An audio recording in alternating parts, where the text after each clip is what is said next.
on to our update on the state of the meta for the beginning of Season 4. Now, normally you do these kind of things once a week to recap on what's been happening in Mythic Class or in the raid throughout the season, except of course at the beginning of a season, because that's when things are more weird, that's when things are changing the most. So even though it's just been a bit over 3 days since the first time we looked at this at the very beginning of the season, we can already see some different developments from what we checked the first time around. So let's go to our first comparison, which are the DPS results in Mythic Class just after a few days, and see what changed. Because the first time around these were the results, we were somewhat surprised about seeing, for example, that Red Paladin was not dominating the charts as they did for most of the second part of Season 3. We were even more surprised that both Hunters, but in particular Marksmanship, were also doing so well in Mythic Class as well.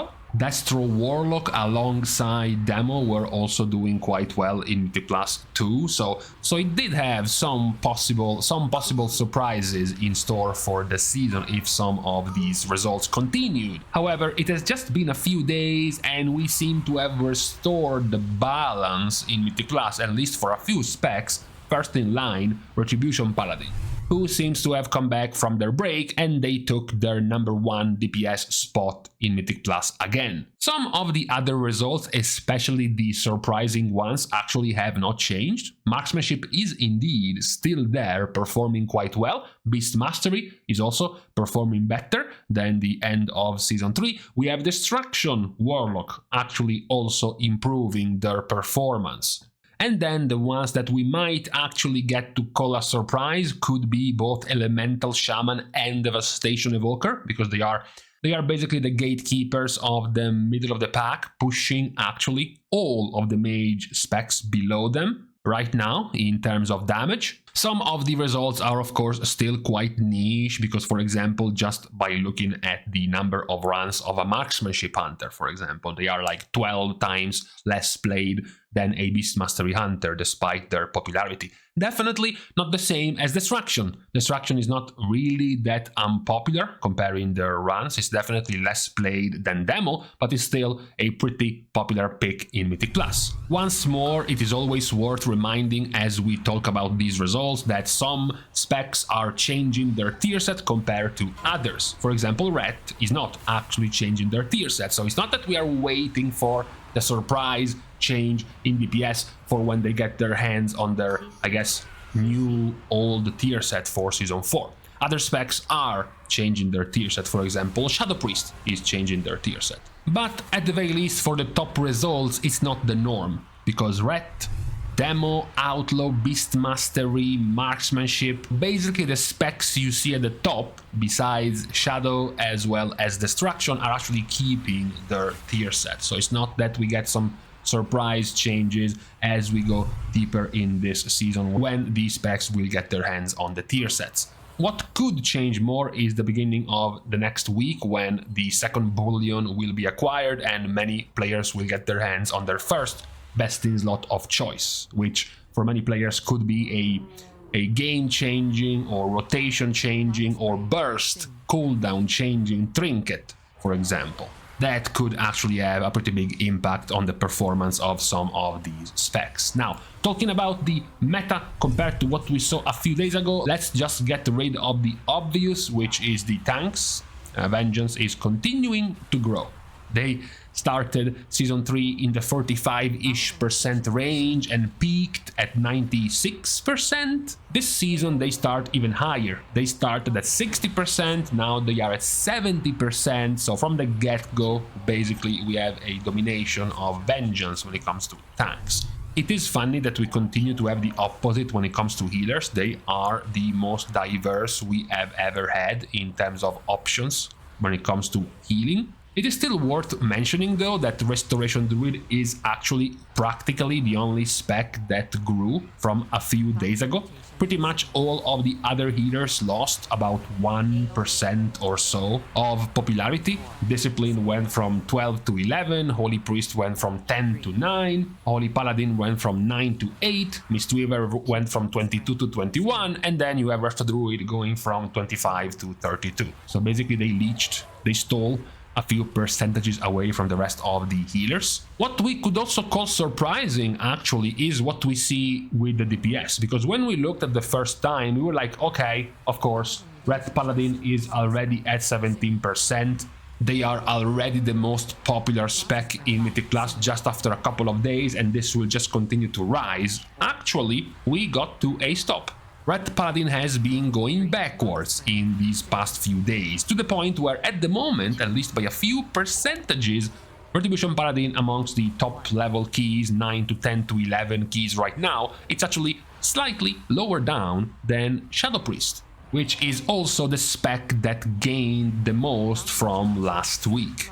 Other growths went to Fire Mage, going from 7 to 11%, and then other growths went to Demo, to Distraction, as well as to Beast Mastery Hunter for the Mythic Plus popularity of DPS specs. It is an interesting situation, as it is the most diverse practically that we have ever had in this expansion. You can see here the number, essentially the smaller the number, the better for variety, for the options. The number of the healers has practically been the lowest number we have had the entire expansion so far. The number of the DPS has also been the lowest number we have ever had, except for the gap between the last week of Season 1 and the first week of Season 2. But besides these two, this current situation in Mythic Plus in terms of variety of options is the most free. What was perhaps the more interesting of all of these changes in Mythic Plus was the growth of Resto Druid, because we talked at length about the importance of your group to be able to slot both Bloodlust and Combat Rests.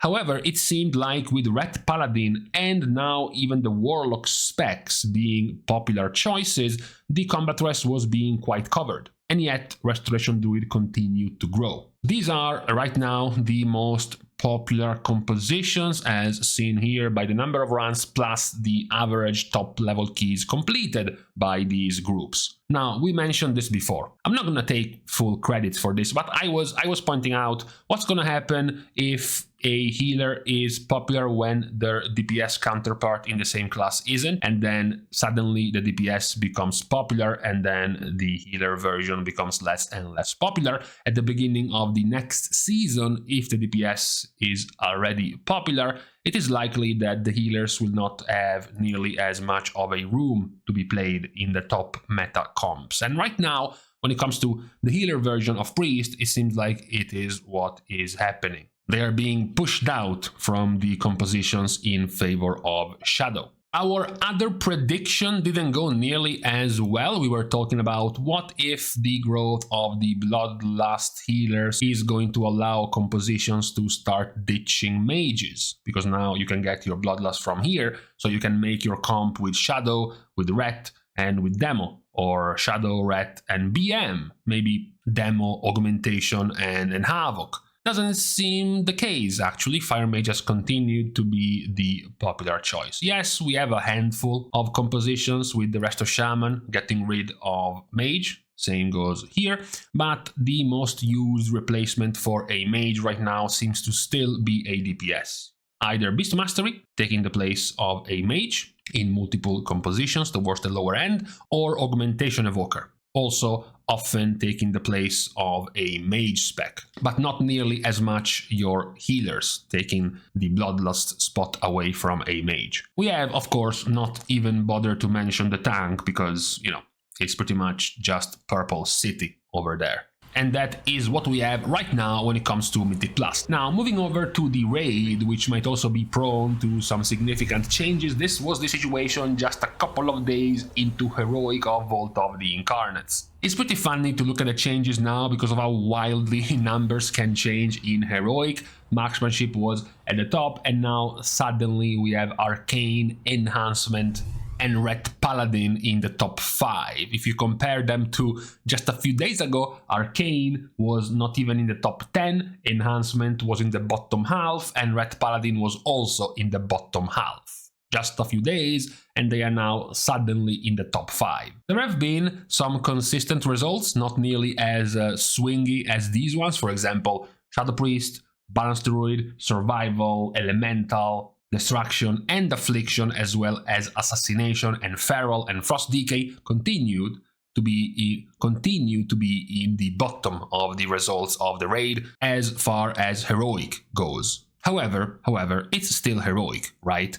As we keep getting more and more gear and we beef ourselves up with item level more and more, the fights get shorter. You can start ignoring more and more mechanics. The specs with bigger cooldowns gain more value. The specs that benefit from Bloodlust more gain more value because, of course, the shorter the fight is, the more value your cooldowns will have. So it is funny, definitely, to see the changes and the results when it comes to Mythic Vault of the Incarnates. Surprisingly, despite marksmanship losing a lot when it came to Heroic in just a few days, they haven't actually lost anything at all in Mythic. They are still performing very well. Surprisingly, Windwalker, not necessarily known as a top raiding spec for damage, is actually in the top 5.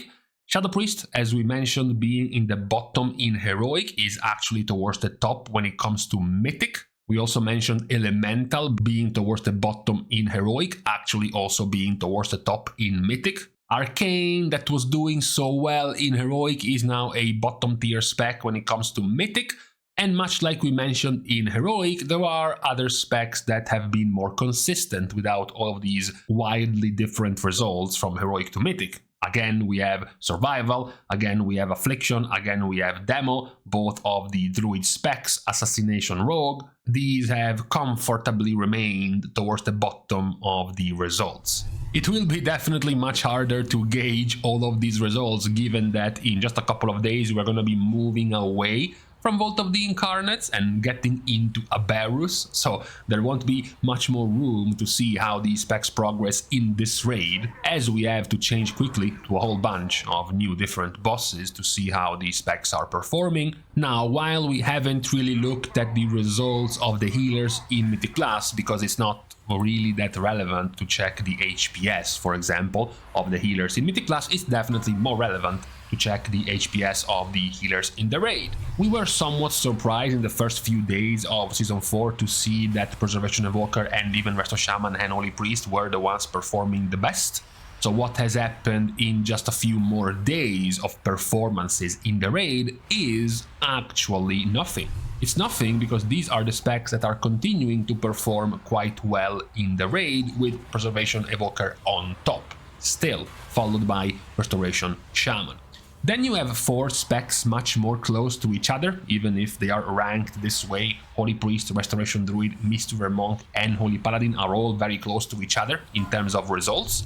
You can see them even better in here in terms of HPS. You have a 322k HPS of a Holy Priest and a 319k HPS of Resto Shaman, and the other 2 healers right in the middle. So it is a 1% HPS difference for 4 different healers, which is a significant parity, a significant evenness for these healing specs. Discipline Priests and Resto Druids are the ones who are slightly behind the curve when it comes to raid healing. As a reminder, in terms of the little balance we had in Season 4, Restoration Shaman was nerfed by 5%, Mistweaver Monk was nerfed by 13%, and Discipline Priest was nerfed by 10% in terms of raid healing. It seems to be quite a spot-on set of nerfs, with perhaps the exception of Discipline. It seemed somewhat weird to see Discipline nerfed almost as much as Mistweaver Monk, who was much further ahead than all of the other healers. It is pretty good to have this level of a change. I always enjoy when the meta healers in Mythic Plus are different than the meta healers of the raid, just to give, to give more room, to give more window for all of the healers to get somewhere where they can be good at. For example, right now in Mythic Class, the option seems to be between Resto Druid and Mistweaver Monk, but right now Resto Druid and Mistweaver Monk are not doing exceptionally well in the raid, so a spec not played nearly as much in Mythic Plus, like Preservation Evoker or even Holy Priest, can have their fun being meta and being high value in the raid, for example. Unfortunately, yeah, sure, this season's raids are not nearly as difficult or challenging, or won't take you nearly as much time to progress on, but some diversity is still pretty good when it comes to keeping players engaged and interested in multiple different specs. So that is definitely a good situation when it comes to the healers as well, much like it's a good situation, as we mentioned, for the DPS specs. For example, right now, Demonology Warlock being one of the better performers in Mythic Plus, followed by Ret Paladin. Those specs are not doing nearly as well in the raid, for example. In the raid you have specs like Arms Warrior or Windwalker or Havoc or Frost DK, even Elemental Shaman, that are also not doing too well in Mythic Plus. So it's nice to have this sharing of power across two different activities for multiple different specs.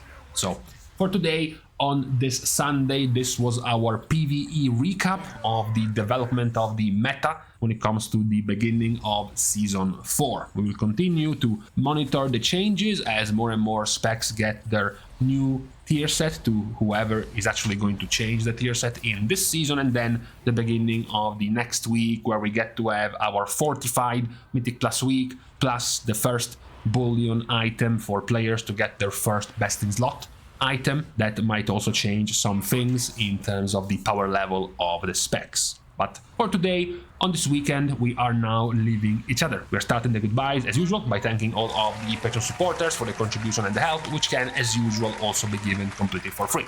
You can like and comment down below, as well as subscribe to the channel itself. Now, with these pointless things out of the way, thank you guys again for watching. See you guys tomorrow, and in the meantime, I have to pause every 15 minutes to go back in the kitchen to continue cooking my simmering ragu right now. About 3 or so hours of cooking.